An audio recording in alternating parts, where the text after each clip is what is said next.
Andy Worthington is our next speaker. He's an investigative journalist, author, campaigner, commentator and public speaker. Recognised as an authority on Guantanamo and the war on terror. He's the co-founder of Close Guantanamo and We Stand with Shakar, campaigning for Shakar Amar. In 2009, Worthington published what has been described as the most definitive annotated list of all Guantanamo detainees. He's the one who introduced us to Mansoor. We'd probably never have met Mansoor but for Andy. Thank you, Mick and Claire, and I'm glad I came to you because I thought that you were the can-do people to get an event happening in the EU Parliament, and here we are.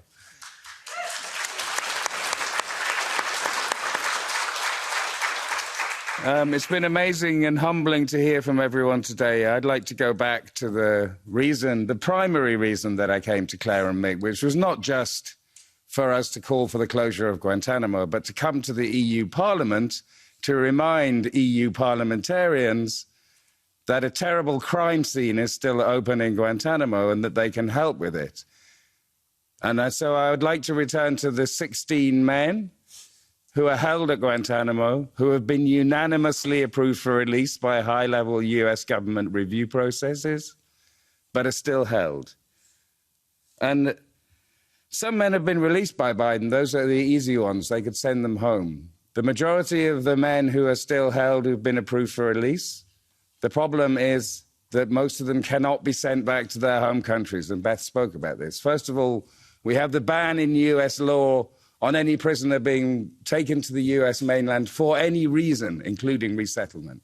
And then the bans that have been imposed on certain countries, specifically Yemen, who make up the majority of these men, but also in the cases of the men still held. One example is there's a Somali, and there is also a Libyan. So the whole point of focusing on things today was to try and get to a point where we can put pressure on our leaders to act, to help this very small number of people. Because these men who have been approved for release today have been held for between 370 and 1,035 days since the US told them they didn't want to hold them. We've heard about the 3 cases of the men from 2010. Today it is 4,997 days since the US told them that they didn't want to hold them. A crucial part of this story is that there's no one that these men can appeal to. They cannot go to a judge to call the US government to account for not having freed them, because the decisions that were taken to release them are purely administrative. Purely administrative has nothing to do with the law. And I want everyone here to remember that when these men were first brought to Guantanamo, they were brought to a lawless place. They were held for nearly 2.5 years at Guantanamo, fundamentally without any rights whatsoever as human beings.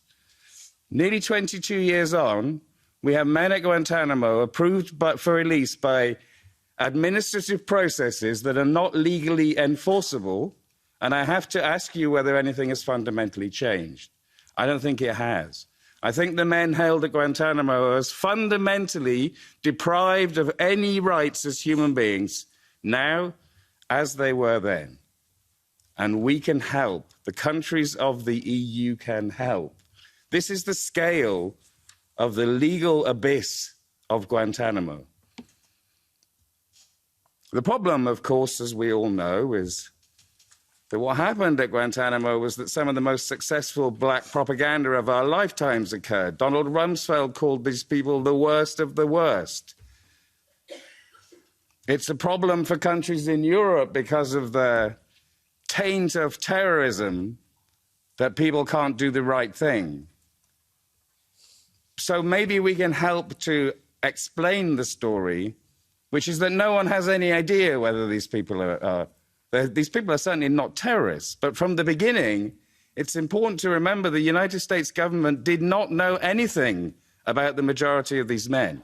They were rounded up indiscriminately. People were bought for bounty payments.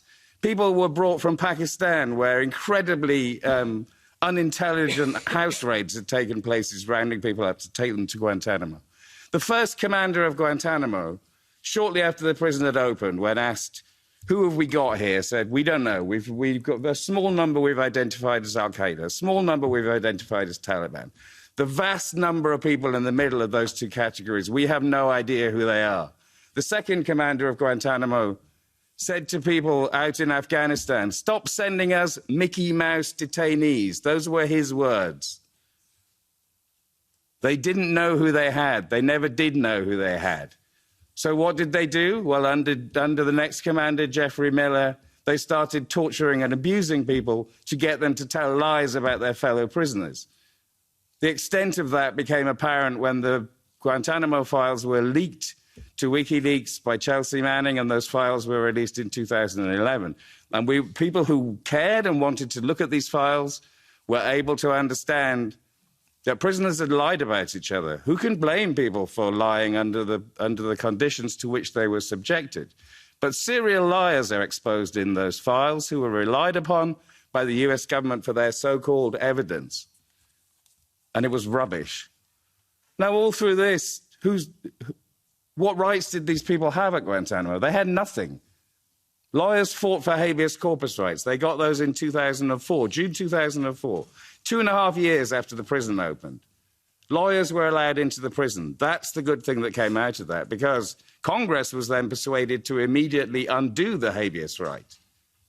The Bush administration set up a kangaroo tribunal process at Guantanamo for looking at the cases of the men, primarily to establish that they had been correctly designated as enemy combatants without rights when they were first brought to Guantanamo. So they have no rights, we know nothing about them. Eventually, in 2008, the prisoners got habeas corpus rights again. And if you're looking at the story of Guantanamo, it's the only time that the law applied. It was for 2 years after that, when judges looked at the cases of 38 men and said the government has failed to provide any meaningful evidence that these people were connected with Al-Qaeda or the Taliban.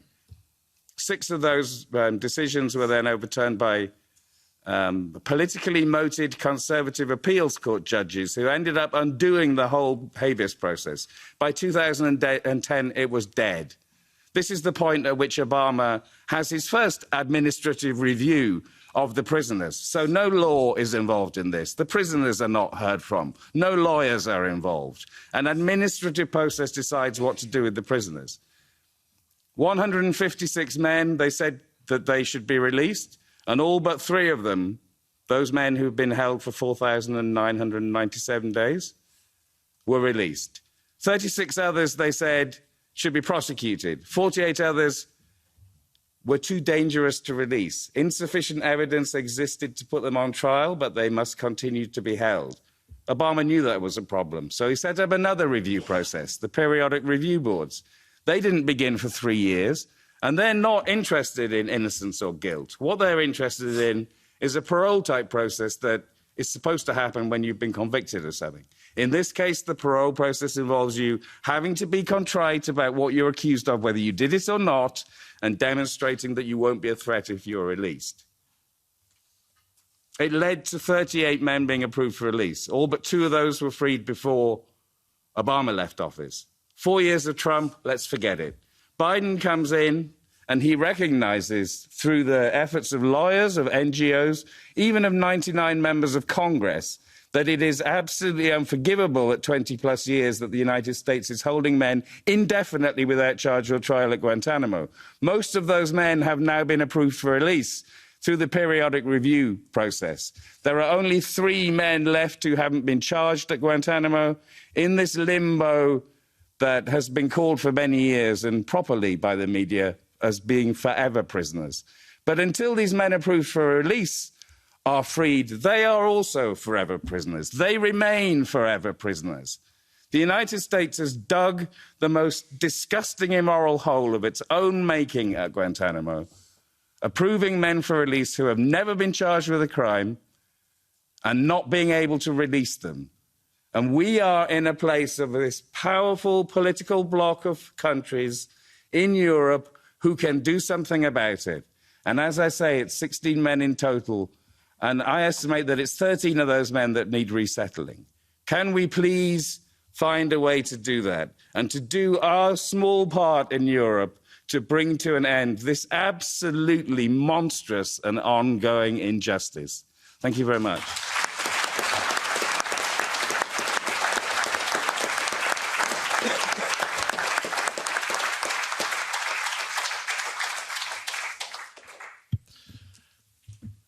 A short description of a horror story in layman's language.